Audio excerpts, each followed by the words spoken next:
हम डिस्कस कर रहे हैं chapter evolution, class 12th NCERT text book biology की यूनिट 7 चैप्टर नंबर 7। बहुत इंपॉर्टेंट चैप्टर है। हम नीट एंट्रेंस एग्जामिनेशन की तैयारी कर रहे हैं और देखिए इस वीडियो में हम इवोल्यूशन शब्द का मतलब समझने की कोशिश करेंगे। पहली बात तो यह समझिए कि इवोल्यूशन बायोलॉजी की एक सेंट्रल थीम है, कोर थीम है, यूनिफाइंग थीम है। Great unifying theme in biology would be evolution. जब मैं इवोल्यूशन की बात कर रहा हूं तो ऑर्गेनिक इवोल्यूशन की बात कर रहा हूं। जब मैं शब्द ऑर्गेनिक शब्द इस्तेमाल कर रहा हूं तो इसका मतलब मैं इवोल्यूशन ऑफ लाइफ की बात कर रहा हूं कि किस तरह से अर्थ पर लाइफ इवॉल्व हुई। पिछले वीडियोस में मैं ये देख चुका हूं कि ओरिजिन कैसे हुआ लाइफ का, वो क्या सीक्वेंस ऑफ इवेंट्स रही होंगी जिससे हम ये मानते हैं, जिस सीक्वेंस ऑफ इवेंट्स के लिए हमारे पास सबसे ज्यादा साइंटिफिक एविडेंस है, और इस हाइपोथेसिस में वो क्या सीक्वेंस ऑफ इवेंट्स रही होंगी जिससे पहला सेल अर्थ पर बना होगा। ये भी हम जानते हैं कि cell is the structural and functional, fundamental structural and functional unit of life. ये भी हम जानते हैं कि कोई भी चीज जो सेल से छोटी है, anything less than a complete structure of a cell does not ensure independent living. So ये सब चीजें हमने 11th में पढ़ी है और हमने पिछले वीडियोस में ये देखा कि अर्थ पर ये पहला सेल मोस्ट लाइकली किस सीक्वेंस ऑफ इवेंट से बना होगा। प्राइमरी ए बायोजेनेसिस की हमने बात करी, बायोकेमिकल इवोल्यूशन की बात की, ओपरन और हाल्डेन के हाइपोथेसिस की हमने बात करी। लेकिन मान लीजिए कोई एलियन अर्थ पर आए तो उसको सबसे ज्यादा बिविल्डरिंग चीज क्या लगेगी, सबसे ज्यादा एस्टॉनिशिंग चीज क्या लगेगी, सबसे ज्यादा आश्चर्यचकित वो यहां की डाइवर्सिटी को देख करके होगा। अर्थ पर जो लिविंग ऑर्गेनिजम्स हैं इनकी इमेंस डाइवर्सिटी है। इसको आप बायोडाइवर्सिटी या बायोलॉजिकल डाइवर्सिटी कहेंगे। अलग अलग तरह के ऑर्गेनिजम्स हैं। आप 11th में प्लांट किंगडम के बारे में भी पढ़ चुके हैं, एनिमल किंगडम के बारे में भी पढ़ चुके हैं, फंजाई के बारे में पढ़ चुके हैं, प्रोटिस्टा के बारे में पढ़ चुके हैं, मोनरा के बारे में पढ़ चुके हैं, और आप समझ सकते हैं कि कितना डाइवर्सिटी अर्थ के ऊपर है। एक और बात आप क्लास 11th में पढ़ चुके हैं कि करीब 1.7 या 1.8 million species have been discovered named. उनको हमने पहचान भी लिया है, उनका नाम भी रख दिया है। लेकिन एक रफ एस्टिमेट ये है कि इससे कहीं ज्यादा, करीब 7 से 8 मिलियन स्पीसीज हो सकती हैं। इसका मतलब ये हुआ कि अभी तो हमें इस बायोडाइवर्सिटी का एक्सटेंट ही नहीं पता है। अभी तो हम इस बायोडाइवर्सिटी के एक बहुत थोड़े से पार्ट को जानते हैं जिसे हमने पहचान के नाम रखा है, लेकिन अभी बहुत कुछ डिस्कवर होना बाकी है। मेन बात ये निकल के आई कि लाइफ ओरिजिनेट जैसे हुई, उसके बाद ये इवॉल्व कैसे हुई। ये जो सिंगल सेल्ड ऑर्गेनिज्म जिसकी हम बात कर रहे हैं, जो अर्थ पर सबसे पहले ऑर्गेनिज्म आया होगा, वो जो बैक्टीरिया है, उसकी लीनिएज, उसके डिसेंडेंट्स आज तक चले आ रहे हैं। लेकिन इसके बीच में अलग अलग तरह के ऑर्गेनिजम्स आए। जैसा हमने बात किया, प्रोटिस्ट आया, यूकैरियोटिक सेल हो गया, बॉडी मल्टी सेलुलर हो गई, फंगस के बारे में आप जानते हैं, प्लांट के बारे में आप जानते हैं, एनिमल्स में आप जानते हैं 70% से ज्यादा लिविंग ऑर्गेनिजम्स एनिमल्स हैं, और एनिमल्स में 70% से ज्यादा जो है वो इंसेक्ट्स हैं। क्या एनिमल्स में ऐसी खास बात है जिससे उनके अंदर इतनी ज्यादा डाइवर्सिटी देखने को मिलती है? एनिमल किंगडम में हमने एक चीज ये पढ़ी थी कि एनिमल वर्ल्ड में एक दो टिश्यूज बड़े यूनिक हैं, एक नर्व और एक मसल, और इसकी वजह से लोकोमोशन पॉसिबल हो सकता है। लोकोमोशन की वजह से अलग अलग एनवायरनमेंट में मूव किया जा सकता है। ये एक बहुत इंपॉर्टेंट वजह बन सकती है कि क्यों आपको एनिमल वर्ल्ड में इतनी डाइवर्सिटी देखने को मिलती है। माइक्रोबियल वर्ल्ड के बारे में हमें अभी भी पूरा और बहुत अच्छे से अंदाजा नहीं है। There is lot to be discovered. तो मतलब यह हुआ कि इस अर्थ पर ना केवल लाइफ ओरिजिनेट हुई, यहां पर इवॉल्व हुई। अब जब मैं ये शब्द इवोल्यूशन की बात करता हूं, और तो इवोल्यूशन नॉन लिविंग चीजों के संदर्भ में भी हम बात कर सकते हैं, जैसे स्टार्स का इवोल्यूशन। इसको आप क्या कहेंगे? Stellar evolution.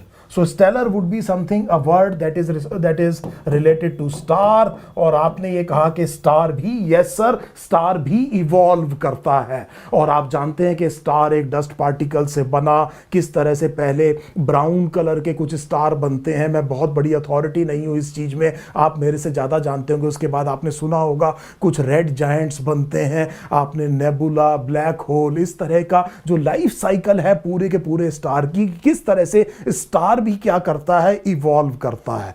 क्या यही कंटेक्स्ट हम लाइफ के लिए भी इस्तेमाल करेंगे? The answer is no.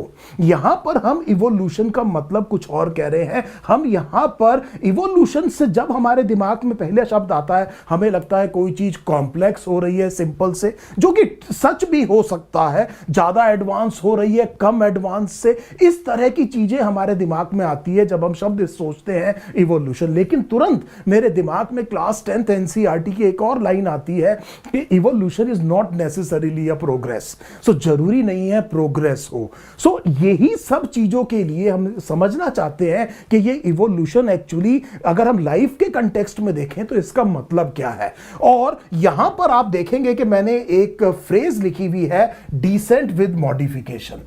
सो जब हम चार्ल्स डार्विन की बात करेंगे और उनके द्वारा यूज किए हुए शब्द की बात करेंगे तो इस फ्रेज को याद रखिएगा कि जब मैं इवोल्यूशन की बात कर रहा हूं, इवोल्यूशन ऑफ लाइफ की बात कर रहा हूं अर्थ के ऊपर, उसकी डाइवर्सिटी को एक्सप्लेन करने की कोशिश कर रहा हूं, तो मैं एक फ्रेज इस्तेमाल करूंगा, डिसेंट विद मॉडिफिकेशन। सो जब हम इवोल्यूशन समझने की कोशिश कर रहे हैं तो इसका मतलब इस फ्रेज को समझने की कोशिश कर रहे हैं कि डिसेंट विद मॉडिफिकेशन का यहां पर मतलब क्या है। तो चलिए एक काम करते हैं, मैं इंटरनेट पे जा रहा हूं और यहां पर एक शब्द लिखते हैं। ये शब्द इतना सिंपल है कि आपने कई बार इसको देखा होगा। Let us use the word caterpillar. So मैंने एक वर्ड लिखा कैटरपिलर और इस पर हम इमेजेस में जाते हैं। सो अगर आप इमेजेस देखें, बड़ी फेमिलियर आपके सामने एक पिक्चर आ रही होगी। आप सब जानते हैं कैटरपिलर किसे कहते हैं और आर्थ्रोपोड्स की जो लाइफ साइकिल में आप जानते हैं कि ये कैटरपिलर बनते हैं कई सारे आर्थ्रोपोड के ग्रुप में, एक आर्थ्रोपोड के ग्रुप में। और आप जानते हैं कि इनका जनरल अगर आप देखें तो कैटरपिलर जब शब्द आपके दिमाग में आता है तो इस तरह का एक डायग्राम भी आपके दिमाग में आता है। अगर मैं इसको आगे स्क्रॉल करूं तो देखिए, ये आपने बचपन में अपनी किताब में इसको कलर भी बहुत ज्यादा किया होगा। बड़ा बड़ा प्रिय एक पिक्चर होती है बच्चों की, जो कलरिंग बुक होती है। और आप देख रहे हैं कैटरपिलर से एक जनरल शेप, एक जनरल चीज आपके दिमाग में आ रही है कि हाँ, अगर आप कैटरपिलर कह रहे हैं तो इसका मतलब ये है। लेकिन जब मैं ये पिक्चर स्क्रॉल कर रहा हूं तो क्या आप ये देख पा रहे हैं कि सारे एक जैसे नहीं हैं? ये सारे के सारे कैटरपिलर एक जैसे नहीं है। There are thousands of different types of caterpillars that will be seen. Caterpillars will be seen in the life cycle of moths and butterflies. और उसमें आप ये देख रहे हैं कि यस, ओवरऑल एक जैसा सा दिख रहा है, लेकिन ध्यान से देखने पर सारे बिल्कुल आइडेंटिकल नहीं है। अब इसका मतलब यह हुआ कि मैं आपको एक और डायग्राम यहां पर दिखाना चाहता हूं अपनी बात को समझाने के लिए। So let us look at this caterpillar. So मैं आपको 5 सेकंड देता हूं करीब करीब, आप इसमें कैटरपिलर ढूंढने की कोशिश कीजिए। सो ये वही कैटरपिलर है, उसी जैसा कैटरपिलर है जो कि आप इतने सारे कैटरपिलर्स में देख के आए। क्या आप इन दोनों डायग्राम्स में कैटरपिलर को पहचान पा रहे हैं? सो अगर हम बड़े ध्यान से देखें तो ये एक कैटरपिलर है। सो अगर आप देखें यहां पर तो हमने ये कहा, ये एक जगह जो है ये कैटरपिलर है, ये वाली जगह ये कैटरपिलर आपको दिखाई दे रहा है। इसी तरह से यहां पर ये आपको क्या दिखाई दे रहा है? कैटरपिलर दिखाई दे रहा है। लेकिन ये कैटरपिलर इतनी आसानी से दिखाई नहीं दे रहा।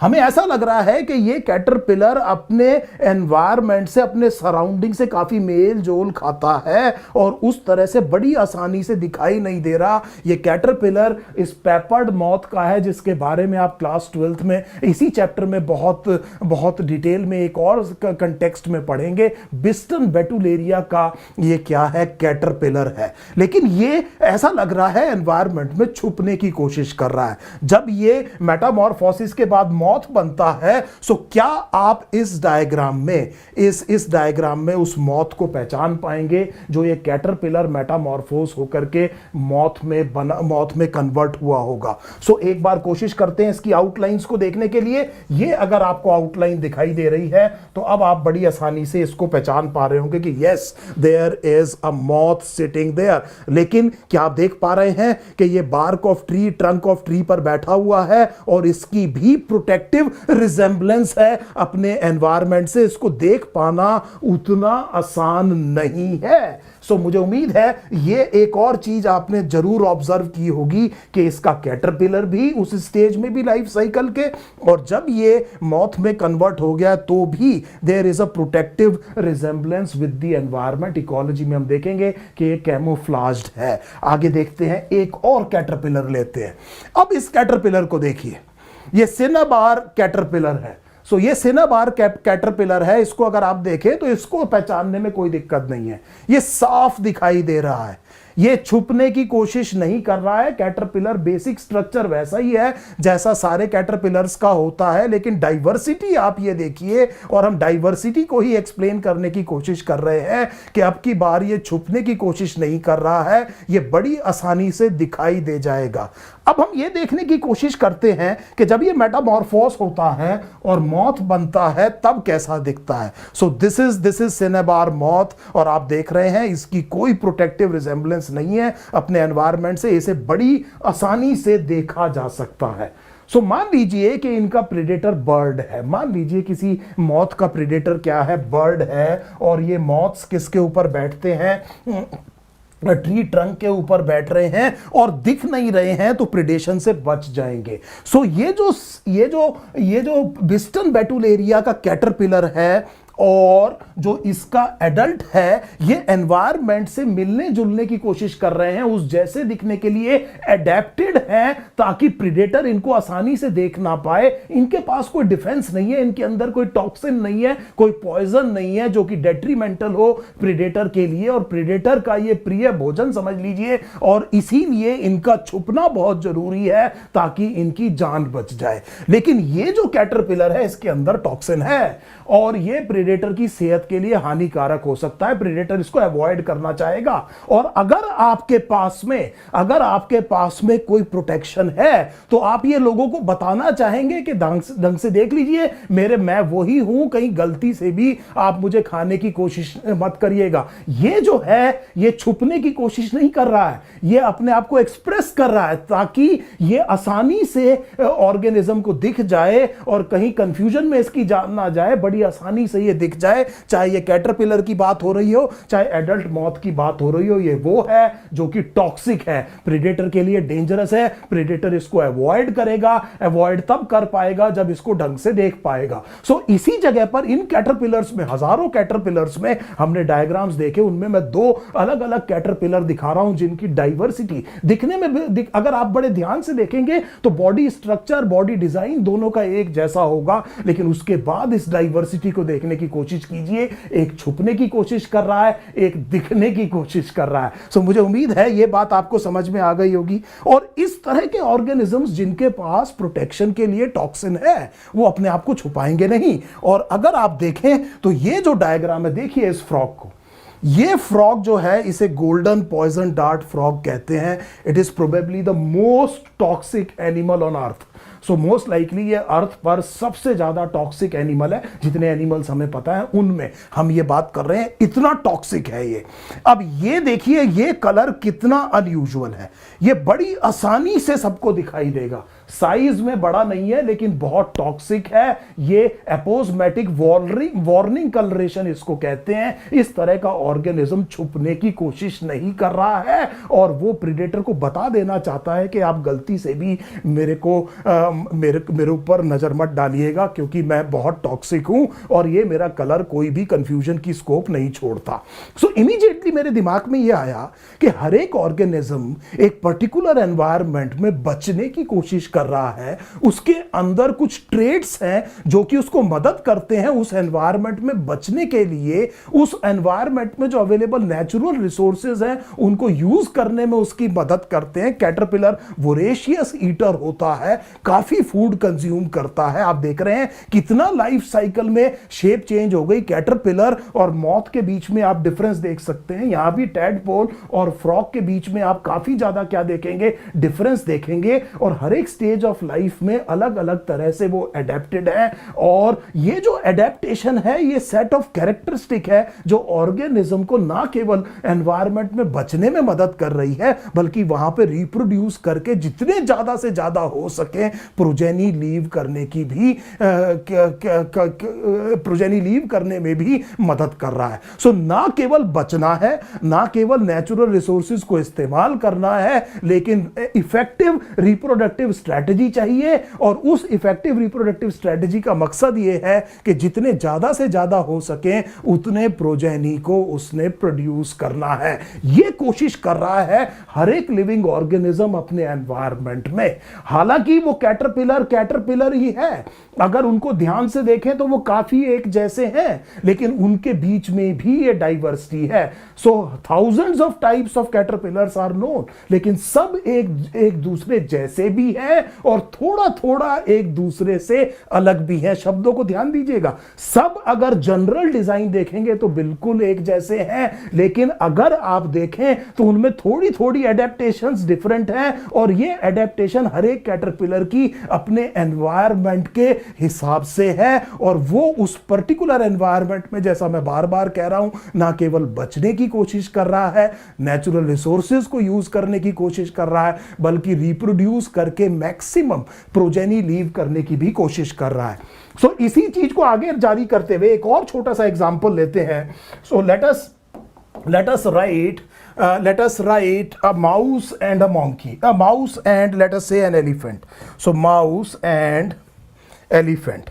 So आप जानते हैं दोनों के बारे में बहुत अच्छे से आपको पता है माउस क्या है, एलिफेंट क्या है।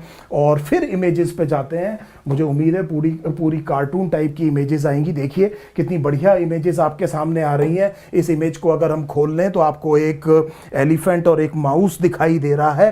अपरेंटली दोनों बहुत एक दूसरे से अलग है, नो डाउट अबाउट इट। आप कहेंगे यस सर, दोनों बहुत एक दूसरे से अलग हैं। अगर हम किसी कार्टून टाइप की इमेज को भी खोल लें फिर आप कहेंगे कि यस सर, दोनों एक दूसरे से बहुत अलग हैं। तो मैं जब आपसे यह पूछूंगा कि इनमें डिफरेंसेस बताइए, सो एक माउस है और एक एलिफेंट है, इनमें डिफरेंसेस बताइए, तो ज्यादातर डिफरेंसेस जो आप बताएंगे वो साइज को लेके होगा।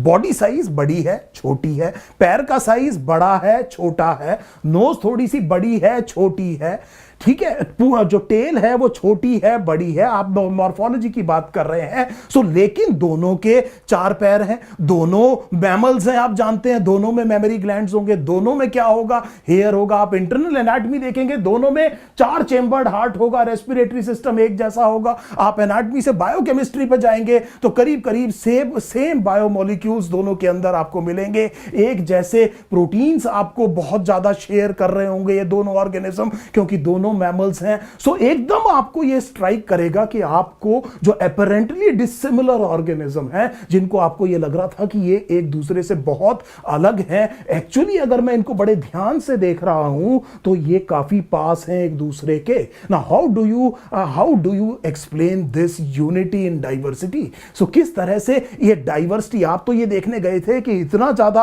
अलग अलग ऑर्गेनिज्म है, इनमें मैं बहुत सारे डिफरेंसेस बता दूंगा, लेकिन आपको ये पता लगा कि ज्यादातर डिफरेंसेस तो साइज से रिलेटेड थे, स्ट्रक्चर तो सिमिलर्स हैं। उसके बाद में एनाटॉमी में हार्ट बड़ा छोटा हो सकता है, लेकिन वही 4 चेंबर्ड, वही आर्च ऑफ अयोटा, उसी तरह के लंग्स आपको देखने को मिले, मस्कुलर डायफ्राम, उतनी ही नंबर ऑफ क्रेनियल नर्व्स देखने को मिली। यस, थोड़ा सा जैसा मैंने आपसे कहा साइज में डिफरेंस होगा और थोड़ा डिफरेंस अंदर इंटरनल एनाटॉमी में भी होगा, लेकिन ज्यादातर चीजें एक जैसी हैं। और जब आप बायोकेमिस्ट्री पे गए तब आपने कहा अरे ये तो काफी ज्यादा एक दूसरे जैसे हैं। फिर आपने सोचा कि चलिए एक काम करते हैं कि कोई एक मॉलिक्यूल ले लेते हैं कि से फॉर एग्जांपल जो प्लांट है, क्या वो एनर्जी सोर्स के लिए एटीपी यूज करता है? क्या फंगस भी करती है? क्या प्रोटिस्ट भी करता है? क्या एनिमल भी करता है? एनिमल में आप अर्लियर फाइलम्स ले लें, निडारिया, टीनोफोरा, क्या एटीपी वहां भी एनर्जी करेंसी की तरह यूज होता है? क्या ह्यूमन बींग्स में भी एटीपी चाहिए? तो ऐसी क्या वजह है कि जितने भी लिविंग ऑर्गेनिजम्स में देख रहा हूं करीब करीब सब में ये जो एनर्जी करेंसी है ये एटीपी यूज हो रहा है।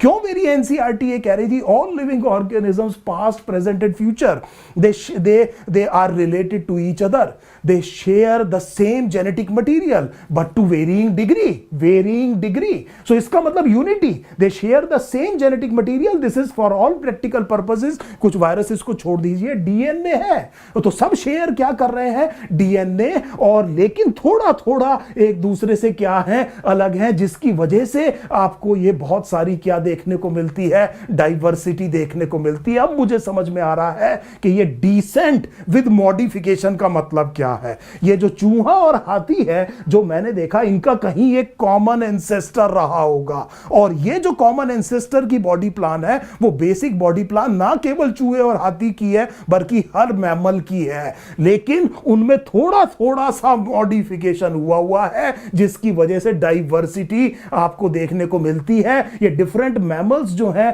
अपने अपने एनवायरनमेंट के लिए डिफरेंट तरीके से एडेप्टेड है। एडेप्टेशन का मतलब हम जानते हैं, and now we can explain that what is happening here. So क्या एटीपी बनाने का तरीका क्या है? सो इसे फॉस्फोराइलेशन किसे कहते हैं? एडीपी में इनऑर्गेनिक फॉस्फेट को जोड़ना पड़ता है तब एटीपी बनता है। इसके लिए एनर्जी कहां से आती है? सो क्या कोई प्रोटॉन का मूवमेंट बैक्टीरियल सेल में भी होता है? मुझे मेम्ब्रेन के अक्रॉस एक प्रोटॉन ग्रेडियंट क्रिएट करना होता है। देखिए मैं कितनी सारी यूनिट्स यहां पर इवोल्यूशन में आपको पढ़ाने की कोशिश कर रहा हूं। सो अगर माइटोकॉन्ड्रिया नहीं है तो क्या प्लाज्मा मेम्ब्रेन इस तरह का काम कर सकती है? मीजोजोम का स्ट्रक्चर याद करने की कोशिश कीजिए। क्या बेसिक लाइफ प्रोसेसेस, चाहे वो सिंगल सेल है चाहे मल्टी सेलुलर ऑर्गेनिज्म है, वो एक जैसा है? क्या बैक्टीरिया जिसके पास न्यूक्लियस नहीं है उसको डिवाइड करने से पहले भी अपना डीएनए रेप्लिकेशन करना मस्ट है? याद कीजिए बाइनरी फिशन में क्या डीएनए रेप्लिकेशन होता है। Genetic code is almost universal, genetic code is almost universal. So किसी अगर कोडॉन का मतलब एक particular amino acid human being में है तो वो बैक्टीरिया में भी होगा। इसीलिए हमने मॉलिक्यूलर बेसिस ऑफ इनहेरिटेंस में भी यह देखा कि genetic code is almost universal. One of the features of the genetic code is it's almost universality. इसी वजह से बायोटेक्नोलॉजी में हम ह्यूमन जीन्स को बैक्टीरियल सेल में इंट्रोड्यूस करके ह्यूमन प्रोटीन्स बनाने की फैक्ट्री की तरह उनको इस्तेमाल कर सकते हैं, क्योंकि ये जेनेटिक कोड क्या है, यूनिवर्सल है। अब मुझे ये बात समझ में आ रही है कि हम सब एक ही जेनेटिक मटेरियल को, जो जेनेटिक इंफॉर्मेशन स्टोर करता है, हम सब में डीएनए है। सब में डीएनए वही एटीजीसी से लिखा है। Genetic code is almost universal. आप अगर देखेंगे ह्यूमन जीनोम प्रोजेक्ट में 99.9% डीएनए आइडेंटिकल है सारे लिविंग ऑर्गन, सारे ह्यूमन बीइंग्स में। केवल बहुत कम परसेंटेज में ह्यूमन बीइंग्स एक दूसरे से अलग हैं। हम कई बिलियन ह्यूमन बीइंग्स हैं अर्थ पे, लेकिन हर एक आदमी यूनिक है। सो केवल इतनी सी बहुत 99.9% सिमिलैरिटी होने के बावजूद आप समझ सकते हैं कि dissimilarity will be only in 0.1%, लेकिन ये 0.1% 3.3 बिलियन बेस पेयर्स का होगा, which is actually a huge number in millions, and that is responsible with various permutation and combination is responsible for the uniqueness of every living organism. आप अगर किसी identical twin को जानते हैं, अगर आप किसी आइडेंटिकल ट्विन को जानते हैं और काफी टाइम से जानते हैं, तो आप शायद उनमें भी अंतर देख पाएंगे। ये जो आइडेंटिकल ट्विन्स हैं, मोनोजाइगोटिक ट्विन्स हैं, ये भी आपको पता लगेगा बिल्कुल आइडेंटिकल नहीं है, क्योंकि जीन्स ना केवल एक्सटर्नल एनवायरनमेंट से बल्कि इंटरनल एनवायरनमेंट से भी इंफ्लुएंस होती हैं। सो हुआ क्या कि मैं इतने एंडिएवर में ये देखने की कोशिश कर रहा हूं कि ये जो डाइवर्सिटी है मैं इसको कैसे एक्सप्लेन करूं, और जब मैं डाइवर्सिटी पढ़ने जाता हूं तो मुझे ये पता लगता है कि लिविंग ऑर्गेनिजम्स एक्चुअली एक दूसरे से ज्यादा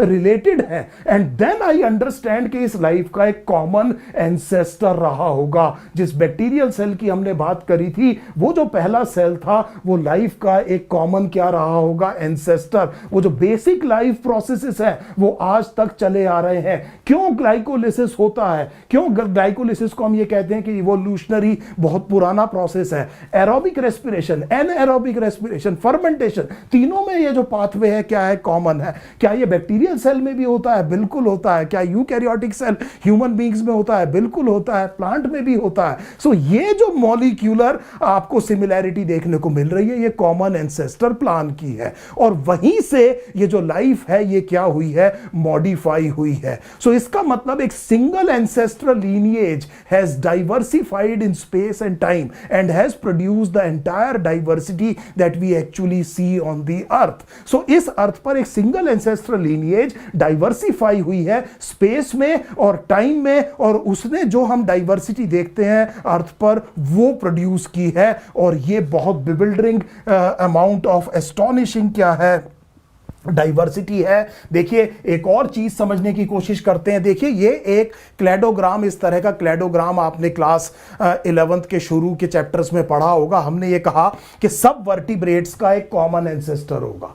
सो वो कॉर्डेट्स जिनमें जो नोटोकॉर्ड है वो वर्टिब्रल कॉलम में कन्वर्ट हो गई, वो सारे वर्टिब्रेट हैं।